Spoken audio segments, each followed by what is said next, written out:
Avec Sofinco, baissez votre consommation d'énergie en lançant vos travaux d'éco-rénovation. Sofinco présente Sud Radio, parlons éco-rénovation.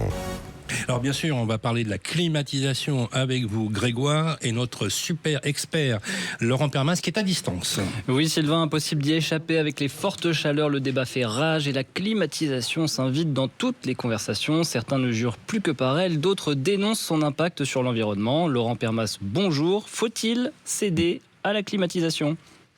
Oui, bonjour Grégoire. Justement, je suis chez un installateur de climatisation. La réponse, en fait, ça dépend. La climatisation n'est ni une solution miracle, ni le grand méchant de la transition énergétique. Comme souvent en rénovation, justement, c'est tout dépend du logement et de l'usage, justement, que l'on fait. Pourquoi, Laurent, la climatisation, elle séduit de plus en plus ? Tout simplement parce que on a des étés de plus en plus chauds. On parle en 2030 de 2 à 3 mois consécutifs en fait d'épisodes de canicule. Donc pour beaucoup de ménages, c'est notamment des appartements sous les toits, exposés au soleil. La climatisation, c'est plus un confort en fait. C'est justement une question de santé et encore plus pour les personnes âgées et les jeunes enfants et les personnes fragiles. Donc en fait, tout le monde est impacté aujourd'hui. Laurent, est-ce que la climatisation doit être le premier réflexe ? C'est ce que j'évoque. Enfin, j'en discutais justement avec un installateur. Là, c'est un point essentiel. Avant d'investir dans une climatisation, il faut justement se demander pourquoi le logement surchauffe. C'est ce fameux audit énergétique. Et dans les solutions les plus efficaces, qui sont aussi les plus simples, ce que Bérénice rappelait, c'est l'isolement des combles et des toitures, fermer les volets dès que le soleil tape dessus, la ventilation du logement la nuit, et puis installer des protections solaires extérieures ou végétaliser encore les abords de la maison. Bref, une climatisation dans un logement mal protégé, ça ne sert pas à grand chose et ça va consommer énormément. Ouais, parce que la climatisation, ça consomme beaucoup. Ça tourne sur l'électricité, donc comme tous les appareils récents, alors ils sont plus performants qu'auparavant, où il y a 10 à 15 ans. Le véritable impact, ça dépend surtout de l'usage. Une climatisation qui fonctionne quelques jours dans une canicule, ça va pas avoir le même impact qu'un appareil laissé en marche tout l'été. Ce qui va se passer, en fait.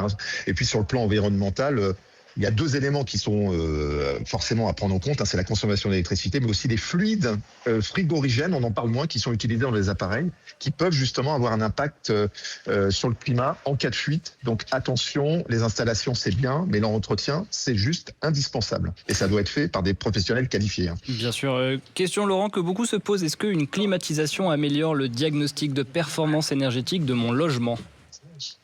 Pas directement, on le fait pas pour le DPE, on fait surtout pour son confort et pouvoir justement travailler dans un impact qui est sympathique. Une climatisation se fait pas automatiquement gagner d'une lettre. C'est en revanche, si on installe une pompe à chaleur réversible qui assure à la fois le chauffage en hiver et le rafraîchissement en été, le système de chauffage plus performant peut avoir justement un effet positif sur le DPE. Attention, il y a une confusion entre les pompes RR, les pompes à chaleur RR, les pompes à chaleur RO. On va pas rentrer dedans, mais questionner le professionnel, puisqu'il y a un impact de 7 degrés pour l'un et l'autre, c'est vraiment une climatisation et parfois on a besoin des deux. Laurent, en résumé, vous donneriez quoi comme conseil ? On fait tout ça dans un ordre, toujours. C'est ce qu'on a fait sur toutes nos chroniques, en fait. C'est de limiter les entrées de chaleur. Ensuite, on améliore le logement si nécessaire. Et puis après, on se pose la question de la climatisation. C'est vraiment un peu comme le même process que l'audit énergétique. Mais il faut aussi être pragmatique. Dans certains logements, notamment en ville, ou sous les toits, une climatisation bien dimensionnée peut devenir un véritable facteur de confort. On le sait encore plus en ce moment, voire de protection en période de canicule. Donc, on commence par un audit énergétique. On le rappelle à chaque fois, mais bon, c'est mon dada. Merci beaucoup Laurent Permas. À vous toutes et tous qui nous écoutez, avant d'investir dans une climatisation, posez-vous cette question. Est-ce que je refroidis ma maison ou est-ce que j'essaye simplement de compenser un logement qui laisse entrer toute la chaleur ? C'est souvent là que se trouve la vraie réponse. À la semaine prochaine sur Sud Radio. Sud Radio, parlons éco-rénovation. avec Sofinco. Lancez vos travaux d'éco-rénovation pour baisser votre consommation d'énergie.